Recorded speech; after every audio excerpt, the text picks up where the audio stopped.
12 years. For most of you, 12 years inside a system that handed you a certificate at the end and called it preparation. Some of you gave it 16.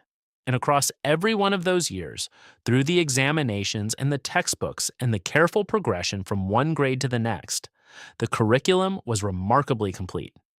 Thorough, even. You were taught to read contracts, but not to write them. You were taught the history of economies, but not the mechanics of building one.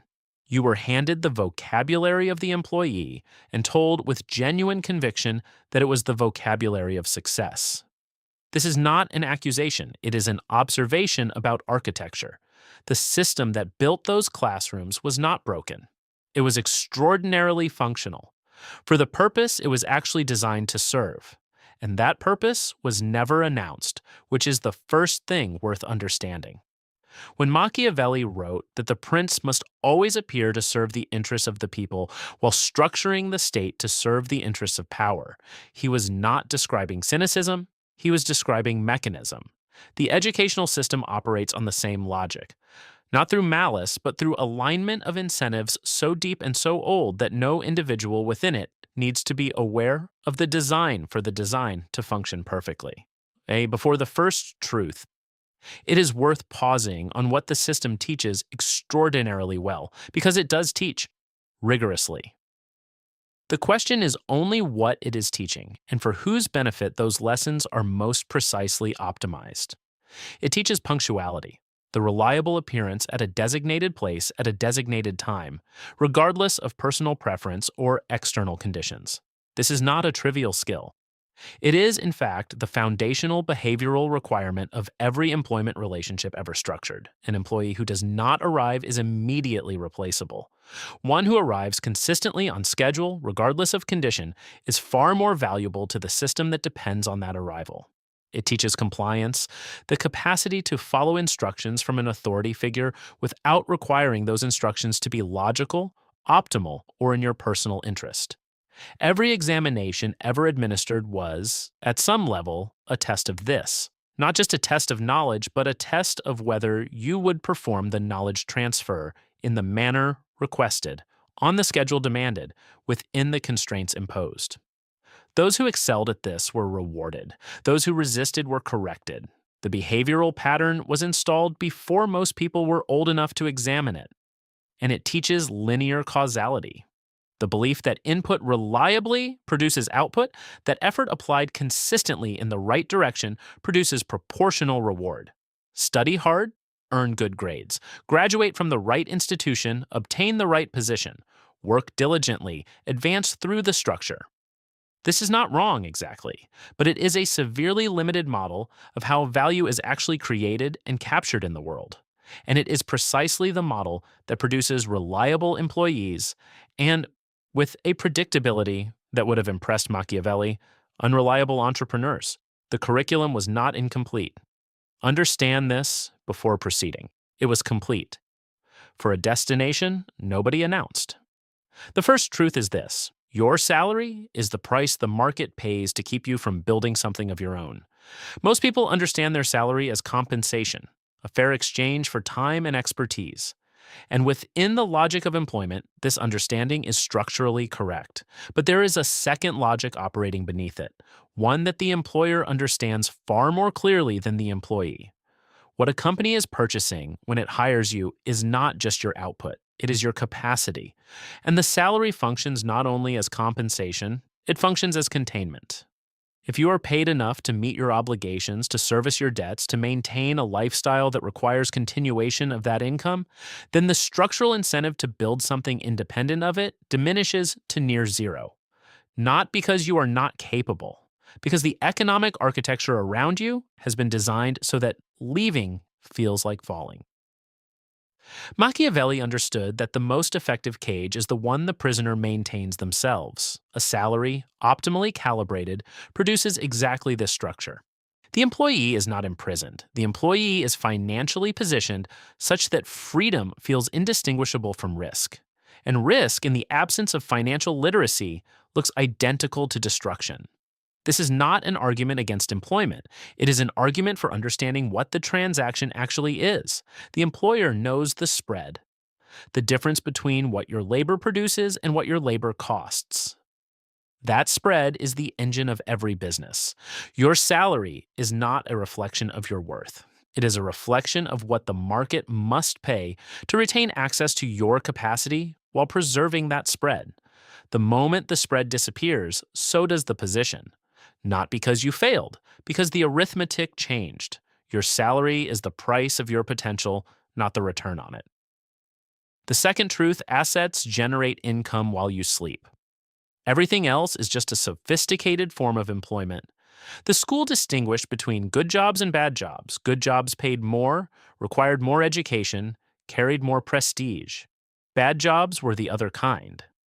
What the school never distinguished between was income from labor and income from ownership.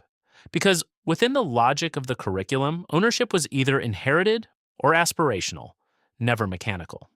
Never a system that could be learned and implemented starting from wherever you currently stand. An asset is a mechanism. It is something that continues to generate value regardless of whether you are present, attentive, or even alive. A rental property generates income while you sleep. A portfolio of well-selected instruments compounds while you work. A business with systems independent of its founder produces margin whether the founder is in the office or in a different country. These are not fantasies. They are structural descriptions of how money actually moves at the level above employment. The important distinction is not between rich and poor, it is between people who have learned to construct income-generating mechanisms and people who have not. And the reason most people have not is not a lack of intelligence or ambition. It is that the curriculum never introduced the concept. Employment was the destination. The assets were someone else's, the employers, the investors, the shareholders. You were taught to contribute to other people's asset structures without ever being taught to build your own. Every hour of labor exchanged for money and nothing else is employment. Whether you call it a salary, a freelance contract, or a consulting arrangement. The form varies. The structure is identical. You stop. It stops. Build the thing that runs without you. That is the entire lesson. The third truth: inflation is a tax on people who do not understand assets. Most people understand inflation as rising prices. The grocery bill that grows year after year, the rent that climbs, the purchasing power that quietly erodes. This is accurate as far as it goes, but it is only half of the structural picture. The other half is this: while inflation erodes the purchasing power of currency held as cash, it simultaneously increases the nominal value of the assets held by people who own things. Real property appreciates in nominal terms during inflationary periods. Certain equity structures do the same. Commodities with intrinsic utility tend to hold value. The person who holds cash watches it lose purchasing power. The person who holds well-selected assets watches their nominal value rise, often at a rate that exceeds or at minimum offsets the inflation rate. The system does not produce this outcome randomly. It produces it structurally because the people who design monetary policy are the people who own assets. And a policy that punishes cash savings while rewarding asset ownership is a policy that punishes those who have not yet learned to own. Machiavelli wrote that the prince who understands the nature of things governs them. The prince who does not understand them is governed by them. Inflation is one of the oldest mechanisms through which wealth redistributes silently without announcement from those who do not hold assets to those who do. Not through theft, through the quiet mechanical operation of monetary systems that function exactly as designed. Understanding this does not require capital to act on it. It requires the framework. Without the framework, inflation is something that happens to you. With it, inflation is a variable in a system you can position yourself within even from the beginning. The fourth truth: the tax code is a reward system, but only for those who know which behaviors it rewards. Employees pay taxes on income before they spend it. This is not incidental, it is structural. The tax code was not written to be equitable across all earners, regardless of their relationship to capital. It was written by legislators who understood the difference between earned income and investment income, between employment and ownership, between the person who sells labor and the person who deploys capital. and it was written with remarkable consistency across most jurisdictions to reward the latter. Those who own businesses can structure expenses that employees cannot. Those who invest in certain asset classes receive preferential treatment compared to those who deposit money in savings accounts. Those who understand depreciation schedules, cost segregation, carried interest structures, and qualified business income deductions are participating in a reward system that has always been open, but whose existence requires financial literacy to access. The code does not advertise its preferences, it simply contains them. The person who does not know to look never sees the reward. This is not an argument about whether the tax code is just. Justice is a separate conversation. This is an argument about mechanics. The tax code is a set of rules. Rules have patterns. Patterns can be learned. And the people who built their financial lives around understanding those patterns, who structured income, ownership, and expenditure in ways that aligned with the behaviors the code rewards, paid a structurally lower percentage of their wealth creation back to the government than those who did not. Not through evasion, through architecture. The school never taught this because the school was optimized to produce employees. Employees do not need to know the tax code. The payroll system handles it for them, automatically, before they ever see the number. That efficiency is also a kind of blindfold. The fifth truth, debt is a tool. The only question is whose hands it is in. The moral education around debt was clear and consistent. Debt is dangerous. Debt is to be avoided. Debt is what happens when you spend beyond your means. This framing is not wrong for consumer debt. The credit card balance that funds consumption, the personal loan taken to maintain a lifestyle the income does not support. For that category of debt, the fear is structurally correct. Consumer debt compounds against you. Interest flows from your pocket to a lender's balance sheet. The math is simple and relentless, but the framework that treats all debt as inherently dangerous misses the entire architecture of how capital is deployed at scale.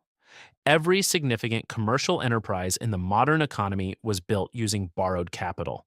Every real estate portfolio began with leverage. Every expansion, every acquisition, every infrastructure project of consequence was funded, at least in part, by debt. Because debt, when applied to an asset that generates returns in excess of its cost, is a mechanism for amplifying the creation of wealth. The rate matters, the asset matters, the structure matters. Whether the debt is being applied to a depreciating consumption item or to an appreciating productive asset, that distinction is everything. The wealthy use debt as a tool because they understand this architecture. They borrow at rates lower than the returns their assets generate, and they pocket the spread. The person who does not understand this borrows to consume and pays the spread in the other direction, to the bank indefinitely. Debt is not good or bad, it is directional. The system runs on it. The question is only which side of the transaction you are on. Pause here for a moment. You have been inside this argument for some time now. 5 structural realities about employment, assets, inflation, taxation, debt, each of which is available to anyone willing to learn the mechanics. None of them were hidden. All of them were absent.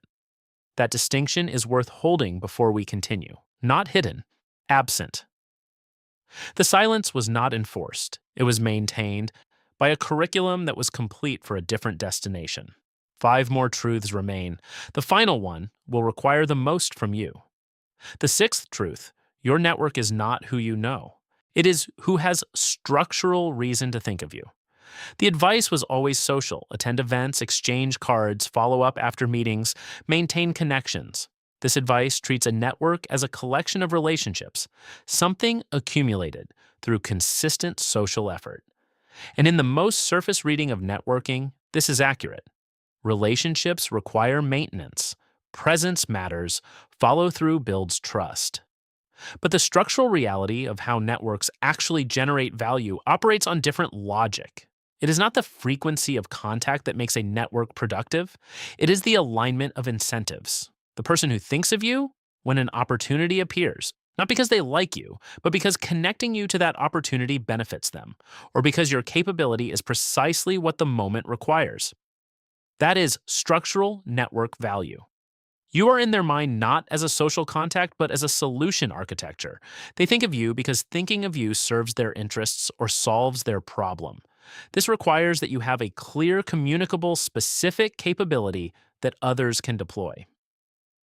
Generalists are difficult to think of. Specialists who solve specific problems are easy to remember when that problem appears. The network is not built through socialization alone. It is built through the construction of a reputation so specific and so reliable that you become the name that arrives in other people's minds when a particular kind of need emerges. Not the person they know, the person they need. Build so precisely that you become inevitable in the right rooms. The seventh truth: the market pays for perceived value, not real value. The gap between them is the most expensive lesson most talented people never learn. The educational system rewarded competence. Objectively measured performance on standardized criteria. The highest test score, the most accurate answer, the cleanest solution. And this reward structure installed a belief that quality speaks for itself. That excellence, rigorously executed, will be recognized and compensated accordingly. The market does not operate on this logic. The market is a perception system. It compensates based on how clearly value is communicated and understood, not on the intrinsic quality of what is offered. A mediocre service with excellent positioning, a clear value proposition, and a compelling communication structure will consistently outperform a superior service that communicates its value poorly. This is not a market failure, it is the market working exactly as it was designed, as an information system. And information is not the same as reality, it is the representation of reality. The representation that reaches the buyer first, most clearly, most compellingly. That is what gets compensated. Machiavelli noted that men judge more by appearances than by reality, because all men can see, but few can feel. The talented person who refuses to engage with the gap between real and perceived value on moral grounds, who believes that quality should speak for itself, is making a philosophical argument in a system that runs on something else entirely. The cost of that refusal is paid in missed compensation, missed opportunity, and a persistent feeling that the wrong people are winning. They are not winning because the system is broken. They are winning because they understand that value must be perceived before it can be compensated. Real value without perceived value is a tree that falls in an empty forest. Communicate what you build with the same precision you used to build it. The eighth truth: compound interest operates in both directions. The system knows exactly which side you are standing on. The compound interest lecture usually arrived around the same time as the savings account discussion, a demonstration of how small amounts invested consistently over long periods grow into impressive sums. The math was shown. The conclusion was start early, invest regularly, and this is correct as far as it goes. What the demonstration never showed was the other curve. Consumer debt compounds with identical mathematical logic, in the opposite direction. The credit card balance that is not paid in full compounds monthly. The auto loan that extends beyond the depreciation rate of the vehicle creates a spreading gap between what is owed and what is owned. Student debt at unfavorable rates compounds through the early years when income is lowest, and the ability to service it is most constrained. The structure is perfectly symmetrical, the same exponential curve pointing in opposite directions. Wealth, growing on one side. Obligation, growing on the other. The financial system profits from the spread between the two curves. Banks borrow at low rates and lend at high ones. Consumer credit charges multiples of the lending rate. The entire architecture of retail finance depends on a sufficiently large population of people who understand the power of compounding abstractly, but have not fully internalized which side of the equation they are standing on in their actual financial life. Understand this not as a warning, but as a map. The curve exists. It is moving. The only variable within your control is which side of the direction it is moving in. The ninth truth: diversification is a strategy for people who have accepted they will never have an edge. This truth requires precision because it is easily misread. Diversification is not useless. For the majority of capital deployed by the majority of investors who do not possess specific structural knowledge about specific opportunities, broad diversification is the rational response to the reality that prediction is difficult and edge is rare. Index funds exist because most active managers do not consistently outperform the index they are benchmarked against. The advice to diversify broadly is correct for capital that has no better deployment available. The misread is the belief that diversification is always optimal, that spreading risk across the maximum number of categories is always superior to concentration. This is the belief of someone who does not yet have an edge, and it produces, structurally, average outcomes. Average outcomes over long periods mean you have captured the return of the system as a whole, which is positive, real, and valuable. But the significant accelerations of wealth creation, the points at which the curve bends sharply upward, almost universally emerge from concentration in an area of genuine structural advantage. The person who understands a specific market, a specific technology, a specific regulatory environment at a depth that most participants do not, that person can position concentrated capital against that specific edge in a way that diversification would destroy. Diversification is risk management for the absence of knowledge.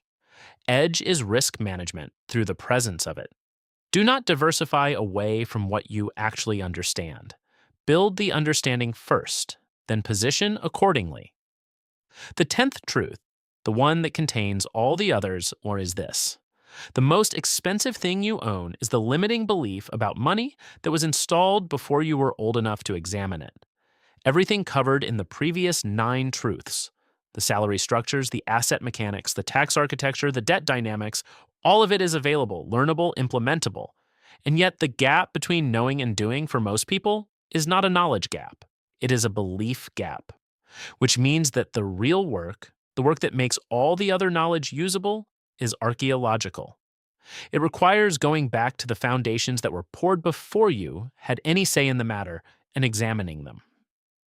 The first inherited belief is that money is scarce and finite, that wealth is a fixed pool from which any addition to one person's share necessarily subtracts from another's. This belief arrives early, often from parents who experience genuine scarcity, and it installs a zero-sum logic that makes every financial advance feel like a moral transgression. If you believe wealth is fixed, then accumulating it means taking it from others, and the unconscious discomfort with that process will quietly undermine every attempt to build. The mechanical reality is different. Wealth is created. A business that solves a problem creates value that did not exist before it. An investment that finances productive enterprise creates returns that compound beyond the original capital. The sum is not fixed, but the belief that it is will behave like fact until it is examined. The second inherited belief is that serious people do not care about money, that financial ambition is the province of the greedy, and that intelligence and integrity are demonstrated by rising above the pursuit of material wealth. This belief is particularly prevalent among people who were educated into professional identities. The idea that the physician, the academic, the artist, the public servant is degraded by commercial concern. And it produces a specific measurable consequence: talented people who systematically undercharge for their work, who resist learning the financial mechanics of their own domain, who frame their ignorance of money as a form of sophistication. The world they are trying to build, better healthcare, better art, better knowledge, requires capital to sustain and scale. The refusal to understand capital mechanics does not make the work purer. It makes it smaller. The third inherited belief is that there is a right time, that financial literacy, investment, the building of assets, the construction of independent income streams is something to be pursued after the current crisis has passed, after the debt is cleared, after the promotion arrives, after the children are older. The right time functions as a perpetually receding horizon, and it is constructed from the same logic that the educational system installed: linear causality. The belief that the next step must be completed before the current one can begin. The architecture of financial independence does not operate on linearity, it operates on simultaneity. The person who waits for the right conditions is practicing a form of learned helplessness that the system was extraordinarily effective at installing. Machiavelli called it virtù, the active human capacity to shape circumstance through deliberate action and will. Not the absence of obstacles, but the choice to move within them. Not the removal of uncertainty, but the willingness to act in its presence. Virtue is the counter mechanism to inherited limitation. It is not confidence, exactly. It is the decision to engage the structure of things as they are, rather than waiting for them to become what you were told they should be before you were permitted to begin. Your net worth will never consistently exceed your self-worth, and your self-worth is built from the beliefs you have accepted without examination. Read that again, not because it is inspirational, and it is not meant to be, because it is mechanical. The beliefs you hold about what you deserve, what is possible for someone in your position, what kind of person accumulates wealth. These beliefs function as filters on your decision-making at every level before the rational mind has a chance to weigh